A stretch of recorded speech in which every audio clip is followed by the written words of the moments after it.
ছাত্র জনতার গণ আন্দোলনের মুখে শেখ হাসিনা ক্ষমতাচ্যুত হওয়ার পর ১০০ দিন আগে দায়িত্ব নিয়েছেন ডক্টর মোহাম্মদ ইউনূসের অন্তর্বর্তী সরকার। এই সরকারের প্রতি তখন সাধারণ মানুষকে যেমন সমর্থন দিতে দেখা গিয়েছিল, তেমনি প্রত্যাশাও ছিল অনেক। সরকারের পক্ষ থেকেও আইন শৃঙ্খলা, দ্রব্যমূল্য, অর্থনীতি, নির্বাচন সহ বিভিন্ন বিষয়ে দ্রুত পরিবর্তন আনা সহ নানান প্রতিশ্রুতি দেওয়া হয়েছিল। ৩ মাস পর এসে সরকারের সেসব প্রতিশ্রুতির মধ্যে অনেকগুলোতেই তেমন কোনো অগ্রগতি লক্ষ্য করা যাচ্ছে না, যা নিয়ে সাধারণ মানুষের মধ্যে হতাশা ও ক্ষোভ দেখা যাচ্ছে। বিশেষভাবে আইন শৃঙ্খলা পরিস্থিতি ও দ্রব্যমূল্য নিয়ন্ত্রণের ক্ষেত্রে সরকার কার্যকর কোনো ভূমিকাই রাখতে পারেনি। ব্যর্থ বলার জন্য এই ৩ মাস পর্যাপ্ত না হলেও একেবারে কমও নয় বলে মনে করছেন বিশ্লেষকরা। যদিও উপদেষ্টারা বলছেন, একের পর এক আন্দোলন বিক্ষোভের মধ্যেও তারা লক্ষ্য অর্জনে সর্বোচ্চটা দিয়ে চেষ্টা চালিয়ে যাচ্ছেন, যার ফল আগামী ৩ মাসের মধ্যেই পুরোপুরি দৃশ্যমান হবে। এছাড়া পরিস্থিতি স্বাভাবিক না হওয়া পর্যন্ত সেনাবাহিনীকে মাঠে রাখার চিন্তাও জানিয়েছেন সরকার। দায়িত্ব গ্রহণের পর সরকারের পক্ষ থেকে যে বিষয়টির উপর সবচেয়ে বেশি গুরুত্ব দিতে দেখা গেছে সেটি হলো রাষ্ট্র সংস্কার।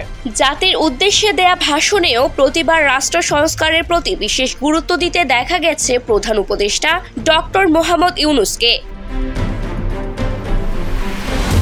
জনস্বার্থের বিপরীতমুখী এক কাঠামোর উপর দাঁড়িয়ে আমাদেরকে দেশ পুনর্গঠনের কাজে হাত দিতে হয়েছে। আমরা এখান থেকেই বাংলাদেশকে এমনভাবে গড়তে চাই যেন এই দেশের জনগণই সত্যিকার অর্থে সব ক্ষমতার উৎস হয়।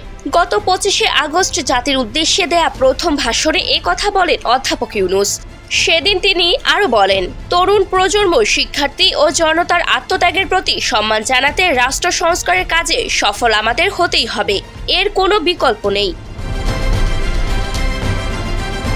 এদিকে অন্তর্বর্তী সরকারের ১০০ দিনের প্রধান অর্জনগুলো তুলে ধরেছেন প্রধান উপদেষ্টার প্রেস সচিব শফিকুল আলম। তার মতে মূল অর্জনগুলো হলো মিশ্রণ উত্তরণ, জুলাই আগস্টের গণহত্যার জন্য জবাবদিহি ও ন্যায় বিচার, বড় ধরনের অর্থনৈতিক পুনরুদ্ধার, সংস্কার রোডম্যাপ, বিপুল বৈশ্বিক সমর্থন, দুর্নীতি শূন্য, অস্থিরতা ও সংকটের দক্ষ ও শান্তিপূর্ণ ব্যবস্থাপনা, পররাষ্ট্রনীতিকে নতুন দিক নির্দেশনা এবং সাংস্কৃতিক পুনর্জাগরণ।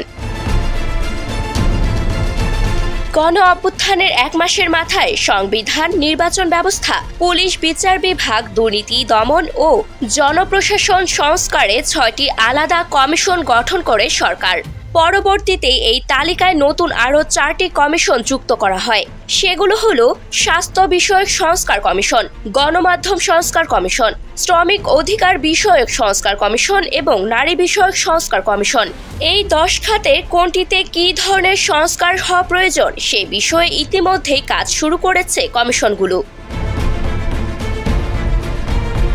আগামী ডিসেম্বরের শেষে তাদের প্রতিবেদন জমা দেওয়ার কথা রয়েছে জানিয়ে শফিকুল আলম বলেন, কমিশনগুলো যেসব প্রতিবেদন জমা দেবে তা নিয়ে রাজনৈতিক দলের সঙ্গে আলোচনা করা হবে। নির্বাচন নিয়ে তিনি বলেন, একবার দেশের জন্য প্রয়োজনীয় সংস্কারের বিষয়ে ঐক্যমত্য গড়ে উঠলে অন্তর্বর্তী সরকার নির্বাচনের তারিখ ঘোষণা করবে।